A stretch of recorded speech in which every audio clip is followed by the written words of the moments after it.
Hey friends, welcome to Bokeh, a podcast exploring the ever-blurring lines between the personal and business lives of professional photographers. This is your host, Nathan Holritz, and I'm bringing you a special episode of the Bokeh Podcast today called Workflow Wednesday.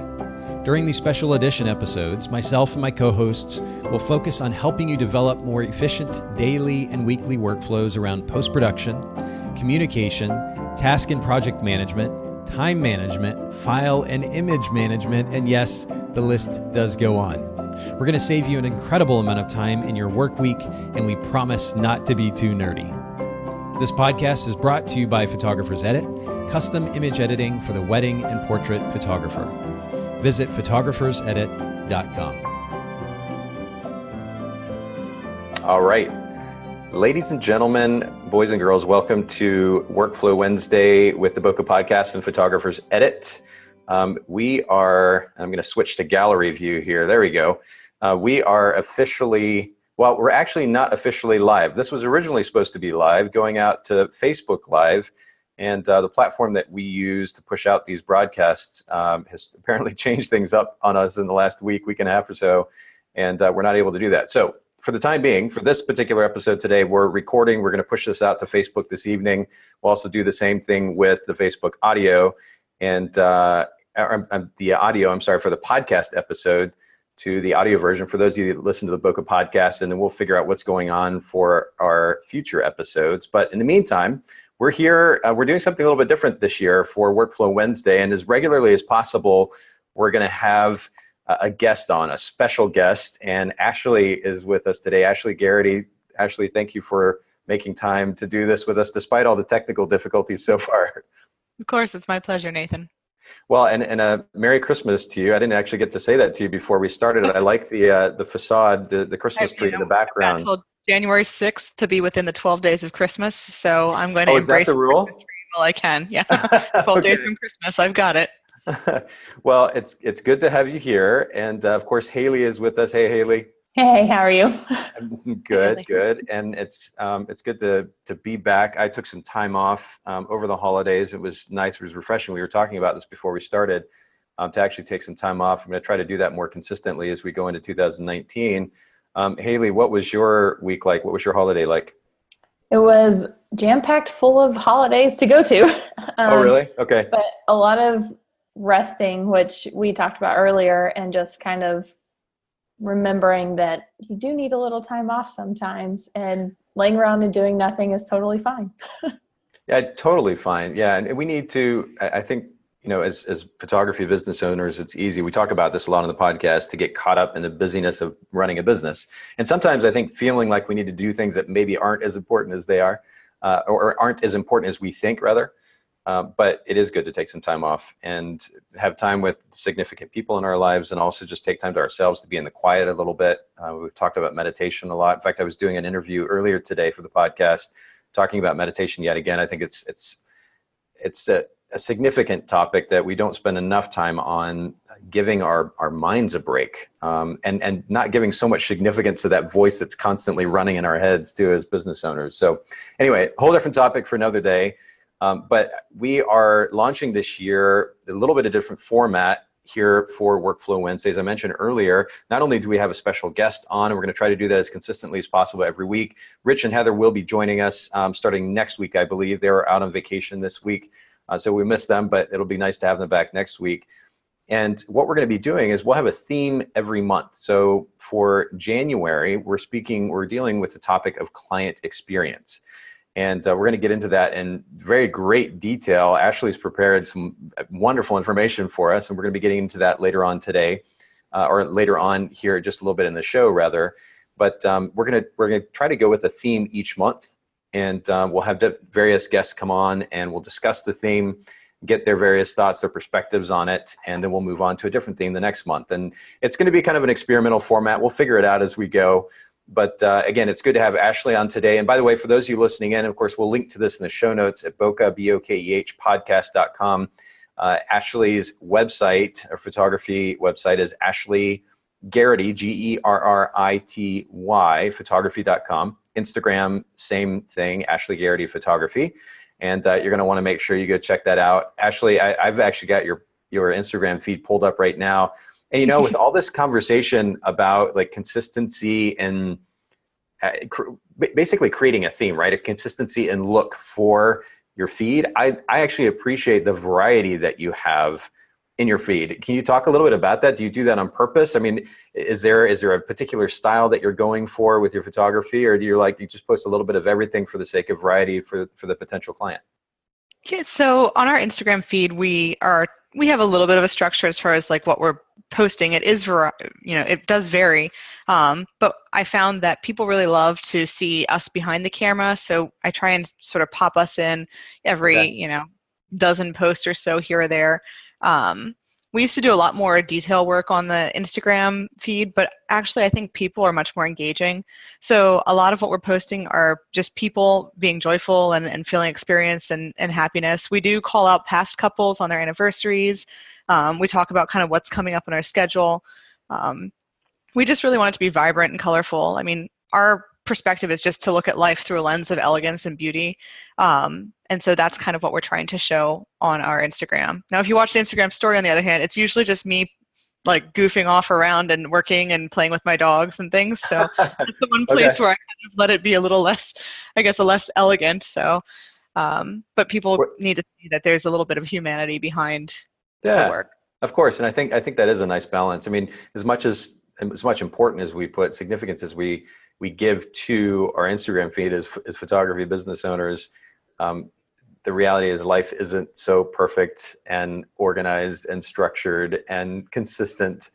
And like you said, sharing the human side of your existence as a business or photography business owner is important. But to your point, there's beautifully elegant work. And like I said earlier, quite the variety of it. So for those of you listening in, make sure you check out Ashley's Instagram feed. And by the way, Ashley, this is your third time now on the Bokeh Podcast.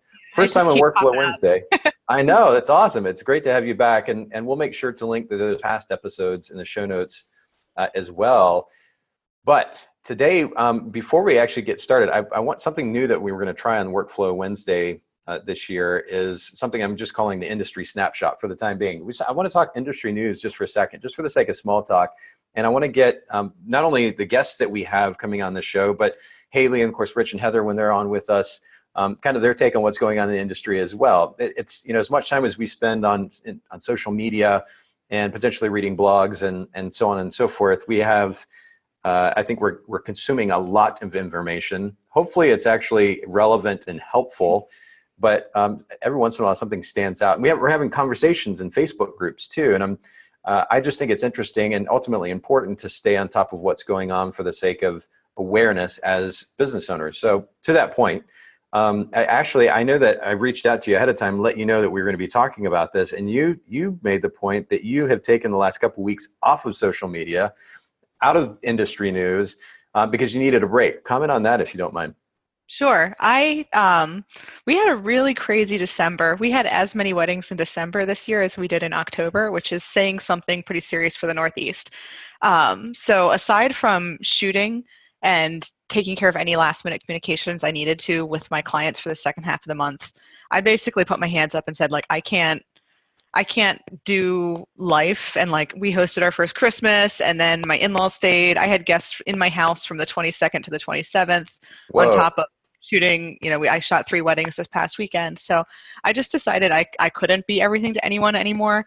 And I was going to step away. So I put my autoresponder up, I think on the 20th and basically would like skim through things that came through in case there was anything urgent. And I did have a filter. So any of my current clients that were getting married in the past 2 weeks could get a hold of me with questions and not get my autoresponder panic. But other than that, I baked a ton of cookies. I spent so much time with friends and family. I slept like 18 of the last 36 hours just recovering from it all. I took a nap. I laughed when Ashley said that about an autoresponder, because Haley and I were just talking the other day about autoresponders and how funny it can be at times anyway, the kind of the back and forth, almost the mundane or even annoying back and forth that sometimes that you run into with these autoresponders. But sometimes you just have to do it. And so right after she and I talked about that, I created one myself actually when I was on holiday as well. and just kept it as simple as possible. But I just wanted to manage expectations, create and manage expectations as to why I wasn't responding to somebody right away. Because ultimately, I get it. Like our businesses matter, right? We care about what our clients or potential clients think about us, and we don't want them to feel, I guess, not taken care of. And so I turned that autoresponder on. I turned it off just yesterday when I was coming back into work. And but sometimes you just got to do that. Take a break, manage expectations, and take a break from everything. Not only running the business, but consuming all that information that we're used to consuming all the time. So it's good that you took a break, Ashley. Not a problem that you don't have anything to add to the conversation here, other than the reminder ultimately, which is that it's definitely important to take a break. I think that's really important to note. So Haley, I know that you mentioned something about Instagram, and probably many of those watching or listening in are aware of this, but talk to us what happened with Instagram over the holiday break. Yeah, so Instagram came out with a new release that was only supposed to go to a test audience, like only a few accounts were supposed to get it, but it released to everyone that had an Instagram. And basically, instead of scrolling, you tapped through your Instagram feed, similar to stories. But in order to read a full post, you had to scroll up, and then it was super glitchy. And I mean, I posted about it the morning it happened. Like I logged in, it was normal, and then I logged in an hour later and it was not normal. And so I posted about it, and within like a few hours of them releasing it, they took it back and apologized for the inconvenience. So, oh, wow. I mean, I thought it was great that they took the feedback of, you know, every Instagram user that went online and started hating on it, and they just reverted back to what they had. But I thought I saw a lot of photographers from our Photographers Edit account getting upset about it because it was not user friendly. So yeah. You know, it brings up an interesting point, and this is actually a conversation I was having with Brooke Schultz. I interviewed for a podcast. It's an episode that will be coming out in the near future, but we had great conversation today during the interview, and one of the things that we talked about was the importance of going with the flow when things don't go the way that we expect them to. As business owners and just as human beings, it's easy to try to hold on to what we know and what we're comfortable with. And then when something goes wrong or doesn't go to our plan, what we think it should be, we get upset, we get frustrated, we get stressed out, we try to control the situation when we can't control it, there's no controlling it.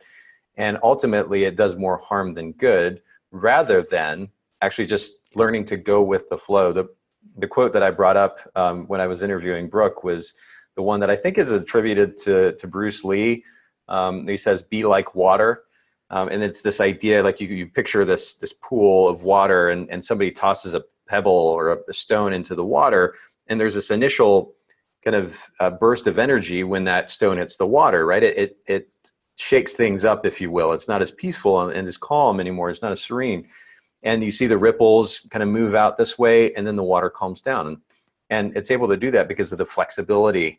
The physics, of course, innate to that, but ultimately the flexibility innate to that water. And so the idea is to learn to go with the flow versus freaking out when something doesn't go our way. Now, I know as a business owner, like we recently pushed something out, I think an email or something like that, out to a group of people that wasn't supposed to go out. It was a total accident, mistake on our part. Yeah, Ashley's raising her hand. She knows. And it was just a glitch. It was a total accident. We didn't mean to do it, but of course it caused a lot of stress for the photographers on the other end of that email, because expectations were mismanaged, shall we say. And really, at the end of the day, the wrong information was given out. It was just a total glitch, and that's being addressed on the back end, behind the scenes now.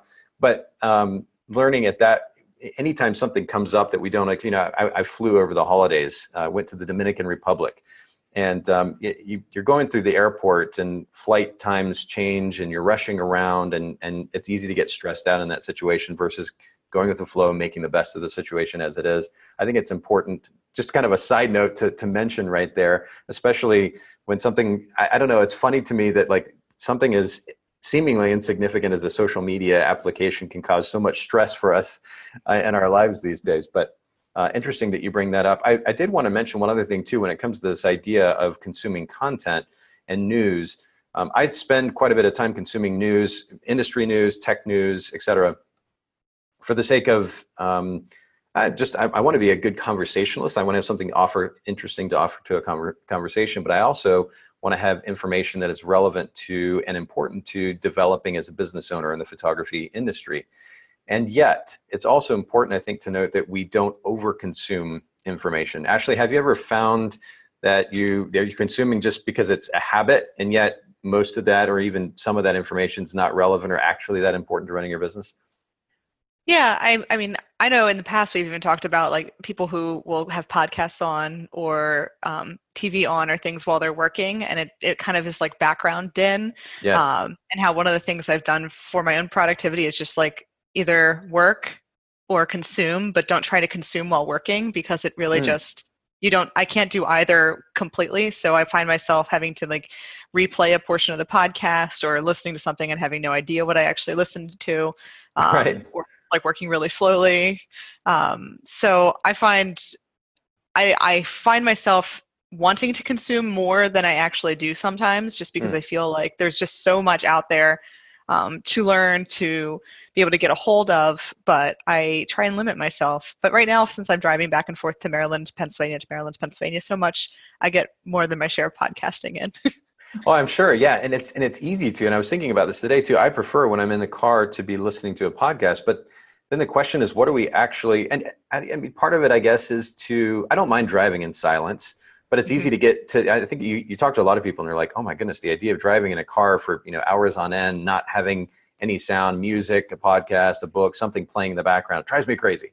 And I would ask at the root level, like, why is that the case? Exploring that might be an interesting thing to do for that individual. But regardless, if we do like to consume an audiobook or a podcast, how much of that information are we then actually going to utilize? Yeah, and this is more a question for me than anybody here or maybe even listening. But hopefully it's encouraging to some of those listening in, because it's easy to consume content, as you were saying, Ashley, just to kind of as background noise for the sake of consuming it in some cases. And maybe it is purposeful in one way or another. The question, though, is what are we actually doing with that information? Is it actionable? Or if it is actionable, are we doing something with it? Or is it just background noise? I know that I'm going to be more purposeful going into 2019 with the information I do consume, so that I'm not just consuming for the sake of consuming, but I'm actually taking that information in, categorizing it mentally that I can actually pull from and ultimately act on it. And so I think it's important to consider these things. Not to get overly philosophical in our Workflow Wednesday, we're going to actually talk about workflow. And more specifically, as I mentioned earlier, this month, January, we're talking about creating a consistent client experience. And so we're gonna get into that topic today.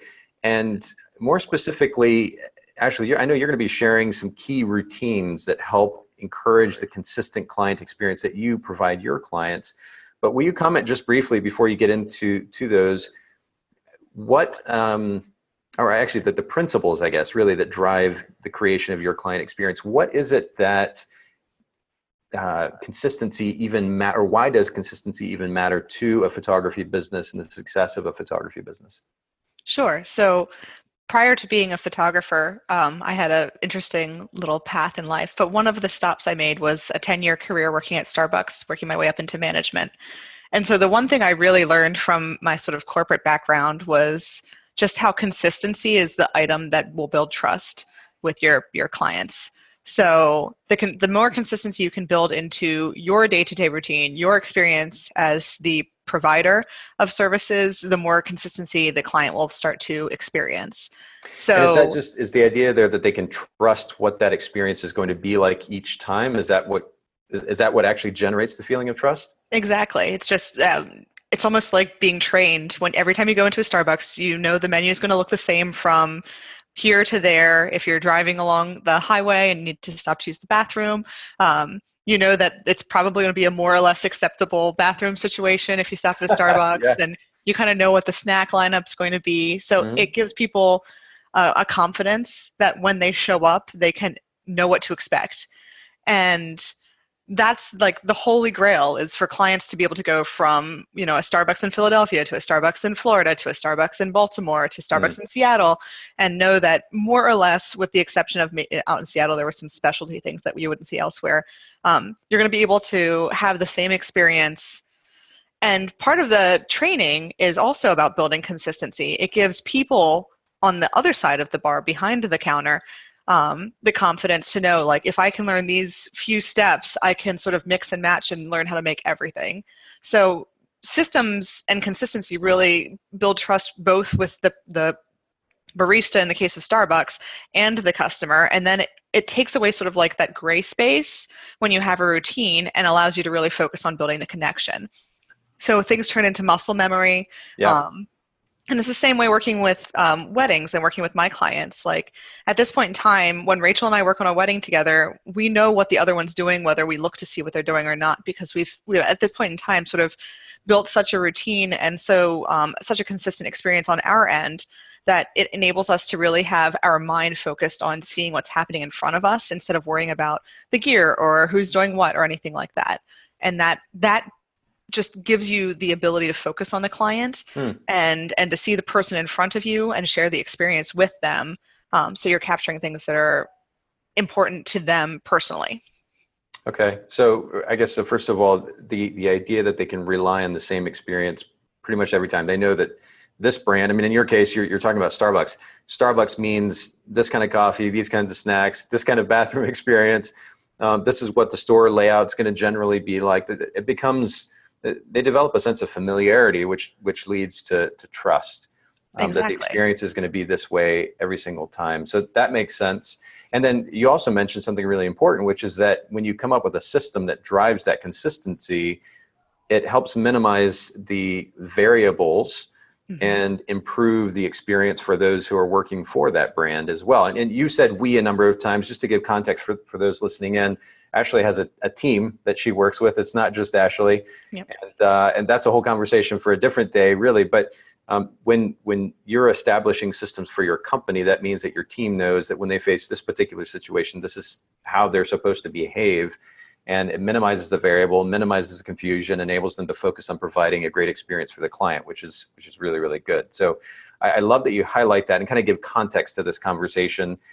Let's jump to the principles. And sure. Before we run into any more technical issues, maybe we try to squeeze these out.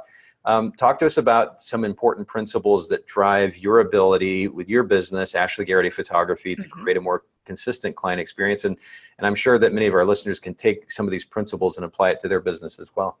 Definitely. So I think above all, the best client experience is focused on what you can do for your clients. And it's more about you as the provider than it is about the client as the person experiencing it.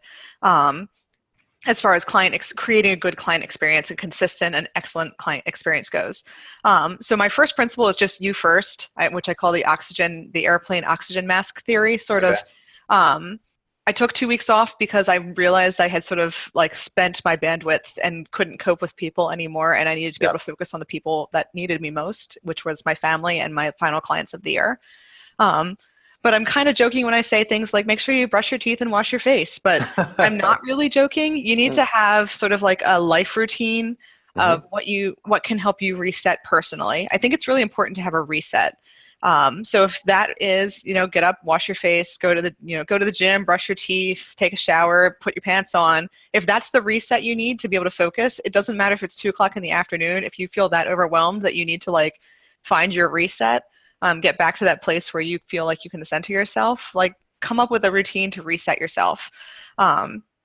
People were laughing at me over the holidays as I was hosting, but I kind of built a routine out for how I would prepare Christmas dinner, and I had sticky notes on different plates and serving. You're one of those people that does sticky notes. Oh, I was all over the sticky notes for Christmas. But because of that, I had like timers that were matched to different sticky notes, and I knew where I was at all the time as I was getting ready for things, regardless of my husband just like making fun of me in the background for it. But knowing where I'm at and what needs to be done is really important to me. If I feel like there are just a bunch of things like floating around that need to be done, but I can't put my finger on it and really sort of identify that, it gives me stress. And so if you're a person like that, my biggest advice for you is plan it the night before, and write it down or type it up. Don't just like bank on your memory. Don't say I've got a mental list going. One of the reasons why I write it down at night is so first thing in the morning, I can go through my morning routine. And then when I open up my computer, my notebook's next to it and I've already got my list started. I don't use fancy things. I just literally use the Notes app on my Mac because my phone talks to my computer and I can check boxes off whether I'm on the run, on doing errands or anything like that. And I have what I call the ongoing to-do list, and I just add things to it and rearrange it as I see fit to make my priorities what they need to be. But find a system like that that helps you to organize yourself. Because if you can kind of be put together and ready to face the world, you'll be able to provide better care for your clients when they need you. So that's my first principle, is you first. And that's great. And really, I don't have anything I'm so used to kind of commenting and adding to, but there's really little to add to that. I think the significance of creating a little, even if it's a little bit of structure and consistency in our own lives to kind of minimize the chaos and stress in our own lives, that will naturally translate to, or help translate to, the more consistent experience that we're trying to provide our clients. So I think that's great recommendation. Take us to the next one. Sure. So the next thing that I think is really important to creating a great client experience, again, focuses on you, and that is create a productive workspace. So as I was talking about earlier, turning off the podcast or turning off the Netflix, my office, if I could give you a 360, which I can't because I'm talking to you on the desktop, but there is no television in here. There's no television on the main floor of my whole house, because I find that it's distracting. So if I want to watch TV, I go down to the den. But creating a productive workspace, again, fits into that reset. Like, I need my desk to be clear. There are a couple of random things I have on my desk, like a potted plant. But other than that, I don't like clutter. So I want to make sure at the end of the day, I reset my workspace to what I need it to be. But know your needs. Like, everyone's going to have different needs for what they have to have around them. Some people are pen and paper people, so you always want to make sure you have a notepad and a pen somewhere nearby that you can jot things down as you're going. Other people want complete, clean, pristine space. Other people need maybe cozy things or whatever. So you might find yourself with a better armchair with like a blanket thrown on it so you can get comfortable as you're working. Whatever it is that you need your workspace to be, that's what you should look for. Another thing that I find that really helps me when I need like a productivity boost, so these are two sort of Ashley's oddities that I'll share with you. One is I have many workspaces throughout the house. So like our breakfast bar in the kitchen is a great big flat workspace, and I keep it pretty clean throughout the day, so I don't have to move stuff. So if I need to change my scenery, I can go from the office to the breakfast bar. I have a little, conversation set out on my outdoor patio. It's too cold now, but sometimes if I just need a breath of fresh air, I'll move out there and make my table out there my new workspace. So find someplace you can change. And this can be a co-working space if you just need to get out of your house. This can be a coffee shop as long as you don't find yourself distracted by all the hullabaloo going on around you.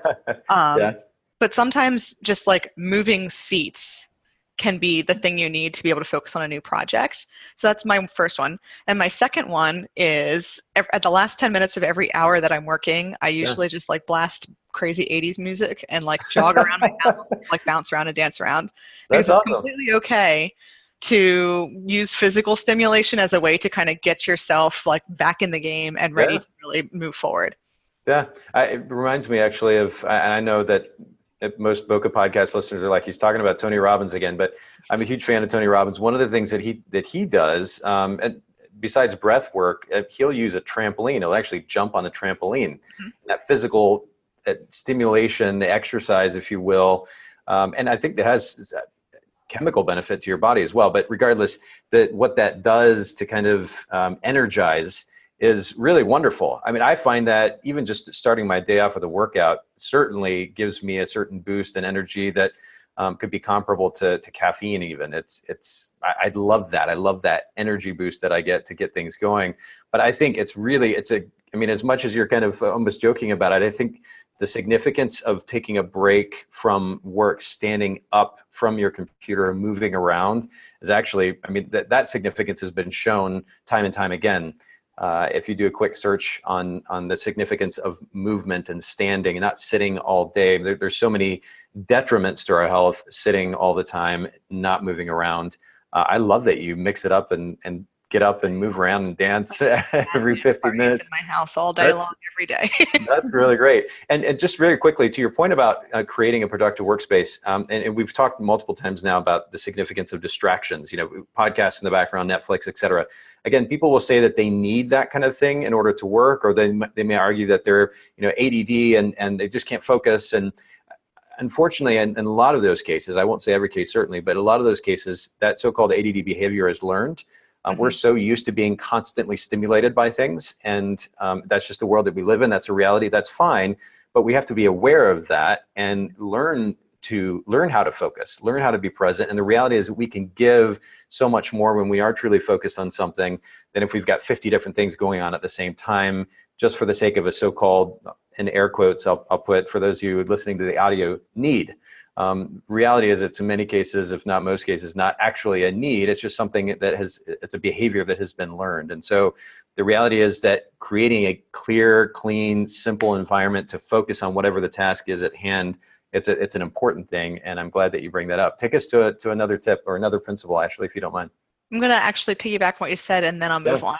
Yeah. Is if you need something in the background, I have said it before, I'm a big fan of classical music or music without words, instrumentals. These are things that it makes it a lot harder for you to like dance around and sing with. White noise machines are great if you just need something in the background so you don't feel like you're living in like a silent movie.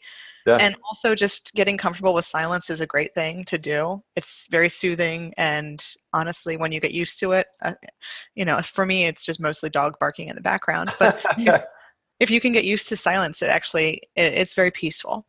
Well, and to your point, I mean, why not mix it up, right? It doesn't have to be all or nothing. Listen to music for a couple hours and turn it off and focus in silence. I know that I personally, there are times when I will put music on in the background, and that actually seems to help kind of boost my creativity, if nothing else, but mental acuity in the moment. And other times I'm like, oh, even just that instrumental music, because I actually really enjoy instrumental music. I grew up on classical music. My dad would listen to classical music when he was working, so I heard it all the time.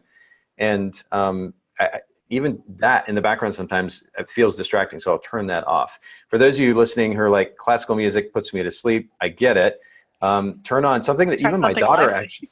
Well, yeah, that's true. There is a variety out there, but something else even my daughter actually has gotten into lately is kind of lo-fi instrumental music. So it tends to have a bit of a beat to it. So it's upbeat. It's not going to put you to sleep, but it's instrumental in nature, and it's good to stick it on the background. You can do a quick search on Spotify for a lo-fi playlist, and it's actually really great. So that's great recommendations. Take us to the next one. All right, moving on. Yeah. I'm going to rearrange it a little bit because we focused so much on you so far, and I'm going to stick with that. Is my third thing is put it on the calendar. Like, I would not function without Google Calendar. And then in my house, I actually took this off the wall to share with you. I have a big color-coded calendar so that, and it has a different color for things like Where is Ashley? I have my own Where is Ashley calendar just because I'm back and forth between multiple states and traveling and things like that. So my team and my husband both should know where Ashley is. Okay. That makes sense. So and for those of you that are not watching but listening in, Ashley just held up. Is it like a whiteboard of sorts, like a small whiteboard? It's basically a whiteboard, an acrylic board. And is the same information there go into like a Google Calendar that everybody's able to see, or how does that work? Pretty much. Mm-hmm. Okay. Yep. This one lives on my wall because I couldn't function without a calendar. So for me, like, if you're making a calendar, whether it's online, whether it's a printed one, whether it's in your purse or bag, it's great to have a calendar, but you have to look at it. It's great to have a list, but you have to look at it. So, as you start to implement things like this into your day-to-day, make sure you're also setting a timer or a reminder to actually start the day by looking at it. But if things didn't go on my calendar, they wouldn't exist to me a lot of the times. Part of my calendar is having specific tasks that happen on different days of the week or month, so that things don't get lost. And that can be as mundane as like the accounting and like the business things that I have to do. But it also has to do with like I have a post office day. So if I have to send client gifts or anything like that, they're happening in a fairly consistent time frame. I didn't know post office still exists. That's still a thing. This is a terrible thing to say, but my interns tend to know that the post office still exists more than I do. But it reminds me to make sure things get sent out. And I always make sure stamps.com thing where you like print out the postage at home and then you can just drop it off at the post. I mean, my studio is a block from the post office, and sometimes getting the walk is worth more than the convenience of stamps.com. Okay. Another thing is with my calendar is if I'm not going to respond to an email, like inbox 0 is my holy grail. If you watch the Instagram story, you know that I like celebrate the moment I get to inbox zero every day. Yeah. But sometimes you just can't respond to something in the moment. So if I'm not going to respond to it, I schedule it back into my inbox. And I also make a note on that day's to-do list that I now have a 30-minute task where I have to take care of a specific thing for a client. And I also tend to respond quickly and just say, I can't fit this in today, but just so you know, it's on the schedule for Thursday. But if you're going to do that, make sure that you set up what you need to make sure your follow-up is there and you fulfill the expectations that you set with your clients from timing. And the other thing is just from a calendar perspective, I've said this before, but Calendly lets people schedule things on my calendar, and they just show up magically. So when I'm looking at my calendar in the morning, I say, oh, I have a phone call with so-and-so today. So I just live by my list. I live by my calendar. So number 3 is put it on the calendar. And that could be personal things, that can be follow-ups, that can be appointments. Put it on the calendar.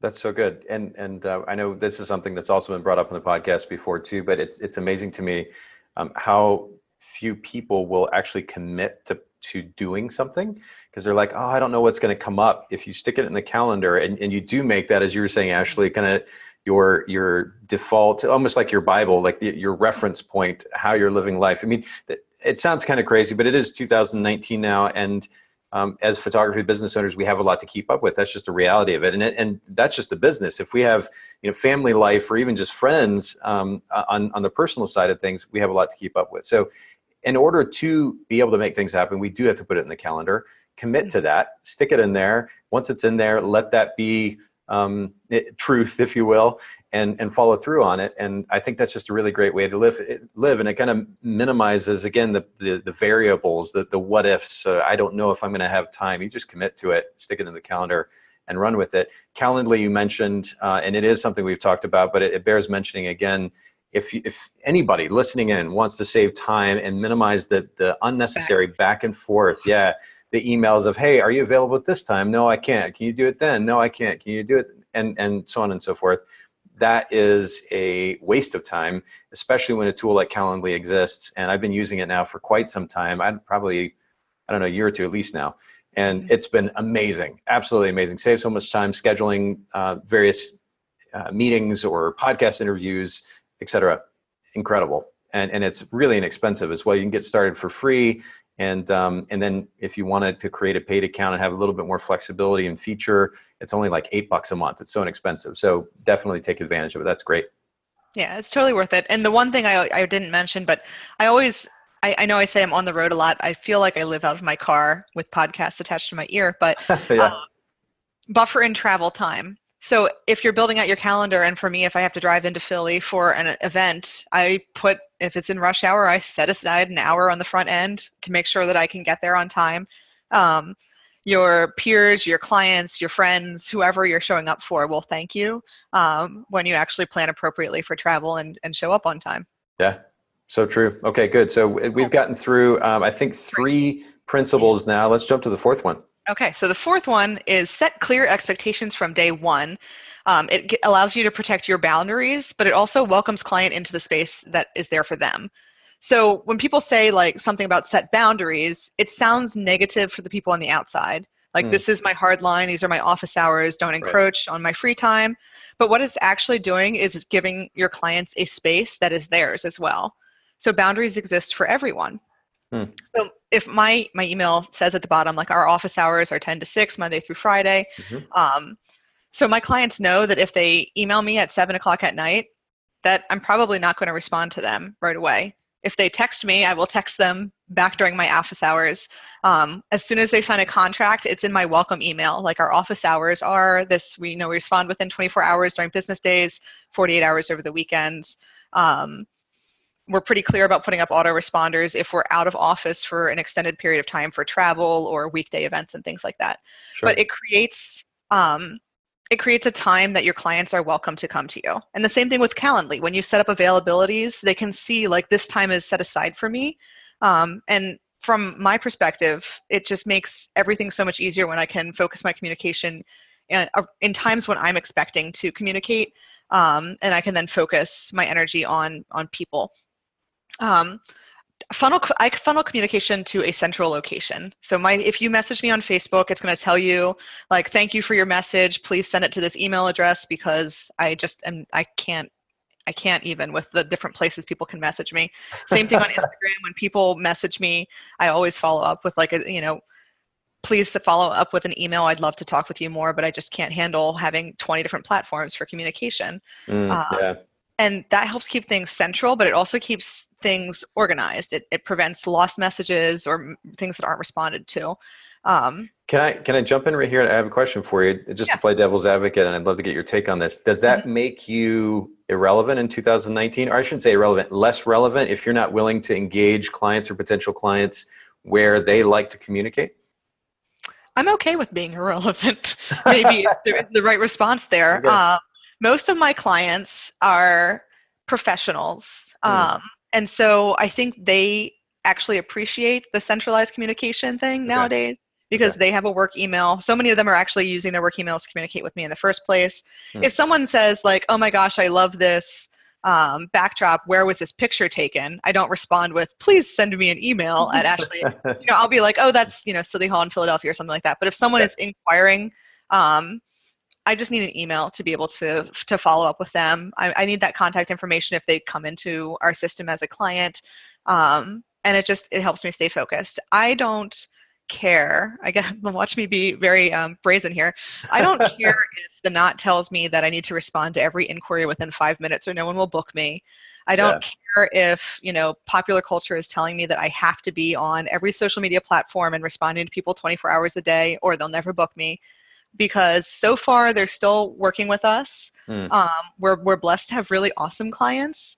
And if I become irrelevant or I completely like knock myself out of the industry not by being inflexible, but by being focused, then maybe it's not the right industry for me at that point then. So, and I'm okay with that. I don't think that, I think that's going with the flow then is like, if there's a time when this isn't the right fit for me, like I'll make that decision. But for now we're rocking and rolling the way we want to.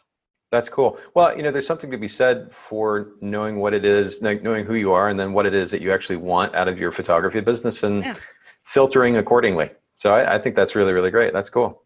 So go ahead. No, go ahead, because I was going to move forward. Oh yeah, let's do that then. I think we're actually to number 5. So let's finish off with the 5th principle. Sure. So the client pieces, I think if we're going to talk about client experience, yes, we have to talk about like the things the client is experiencing, hence the title. But sometimes it is not just about you. It is about them. So some things that are really critical are just take the time to get to know them. It doesn't have to be, I know some photographers who like are out for like pizza and beer with every client that books them. And, I've said before, every once in a while I meet a client who becomes a friend in real life, but I'm not in business to make friends. I have a really rich social life that sometimes I feel like I don't even have time for. So I'm not necessarily looking for all my clients to be my best friends, but I do want to know what matters to them, what makes them tick, what their priorities are in our work together so that we're able to cater our service to them. So we do that by, we do meet face-to-face with most of our clients before they book us. If not, we're on the phone. We do have questionnaires that help us get to know them, get to know more about their wedding day, get to know more about the key people who are in their wedding day and why they matter. Yeah. We do see them before the wedding, at least for planning, usually face-to-face, but occasionally, again, online. And then after the wedding's over, our relationship continues as we go through the album design process. And as I mentioned earlier, we tend to call out people on their anniversaries with just like a happy anniversary on social media. So we take the time to make them feel like we're invested in them because it matters that we're serving them the way they want to be served. It sounds like a very practical, like you've got a very practical approach to it, but you're not writing off the idea of developing a relationship with a client altogether. You're just not trying to be their best friend is all. Exactly. Okay. I want to be able to run into people and in the future and be able to like remember things from their wedding and share. There's nothing worse to me than when someone emails me and says, oh, we got married a year ago. You may remember us. And it's like, of course I remember you. I can go back through probably the last 3 years and not miss make a list of clients off the top of my head that we've encountered. And it's really like 3 years and beyond, I slowly start to lose track of like whose wedding was what date. But I don't. It's the worst thing when you see, like I see clients out in public and cannot remember the name. And it's been, 10 years, 15 years ago, but still I feel bad because they remember who I am And now I can't engage them. And I'm trying to like, I see them off in the distance. I think this even happened when I was with Haley at one point. I was like, oh shoot, I need to look them up on Facebook and remember, because it's been so long, I don't remember a name. That's the worst thing that happens. But I'm impressed that you're able to go back 3 years and even remember. Usually with name of both of the couple and date. Like I can do most of our anniversary posts off of memory, but Wow. it's not. Yeah, I want them to feel like we're engaged in them. I want them to know that they all matter to us. But I don't, like I said, I don't need to see them every week. Sure. Or hang out, or I'm not looking to fill a void in my life with clients, I guess is one way I look at it. Everyone hears under promise, over deliver. One of the ways to do this, focus on turnaround, delivery. Photographer said it is great for that. You guys really help keep our turnaround moving. But that also goes back to if you don't respond to an email right away, but because you can't get to a project right away, let them know when it will happen and make sure you hit that deadline. Turnaround is not just for the final product. It's just making sure people know when to expect communication from you, when to start planning meetings with you. Just give them what to expect up front. And they're so much happier if you can say, like, this is what our next year is going to look like.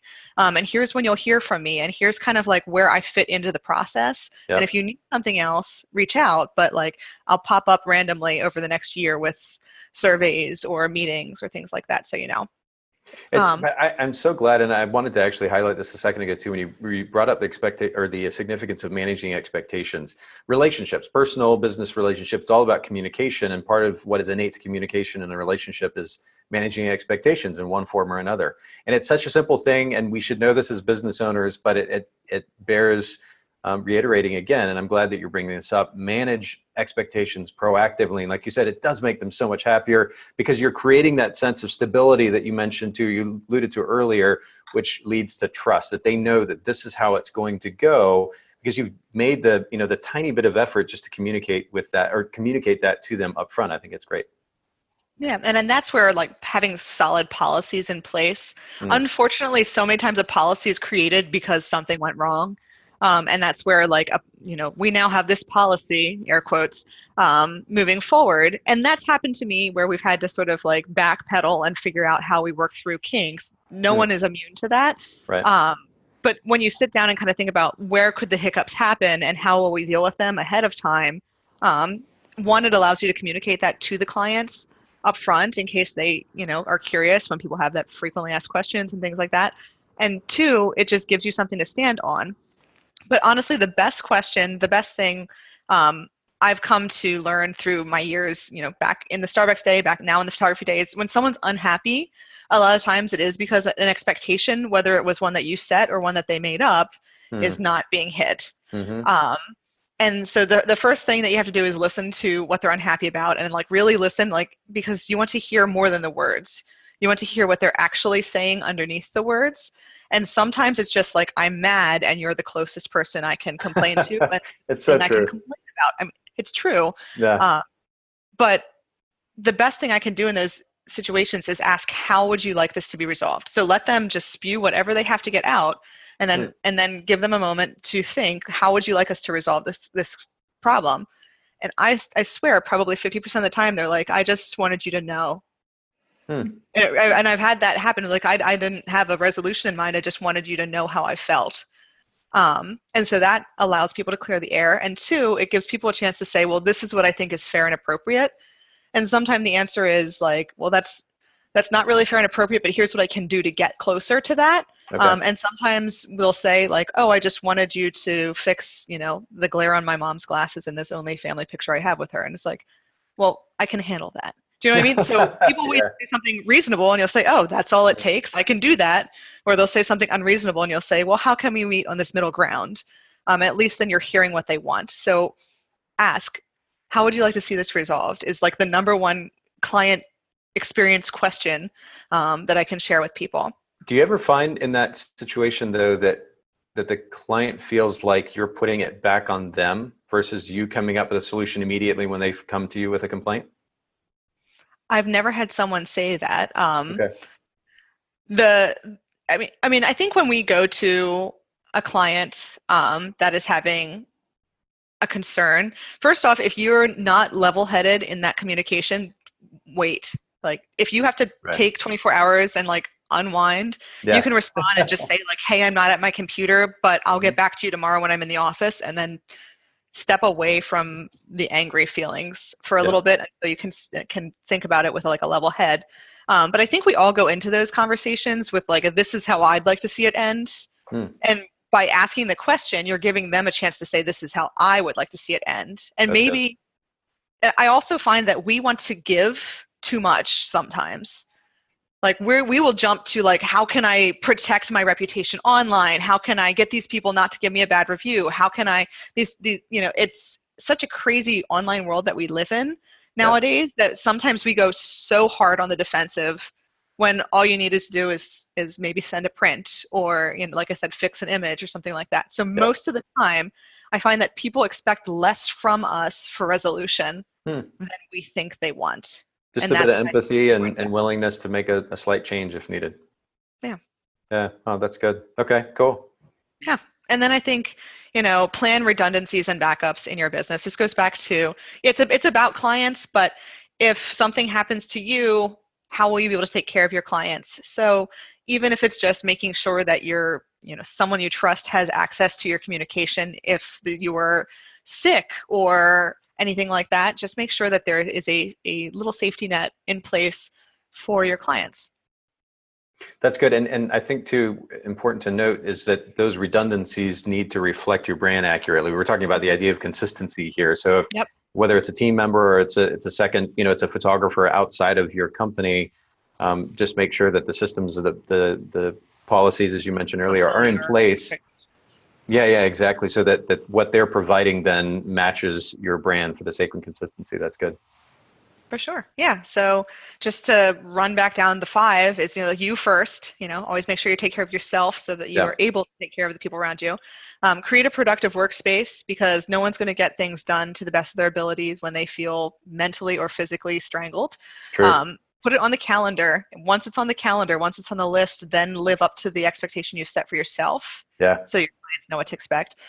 Make sure you're setting clear expectations from day one and really focusing on communication is a two-way road. And then, yes, the client is ultimately the person that matters. So make sure that you are taking the time to get to know them and that make sure that you're fulfilling those expectations and resolving things the way the client needs. Cool. Actually, I'm from the very beginning, actually the first time that we ever, because you did podcast episode number 1 with us, correct? I think technically I published number 2, but we were the first interview. Number 2, right. But the first interview, we actually did our interview. And for those of you, we'll have to link to it in the show notes.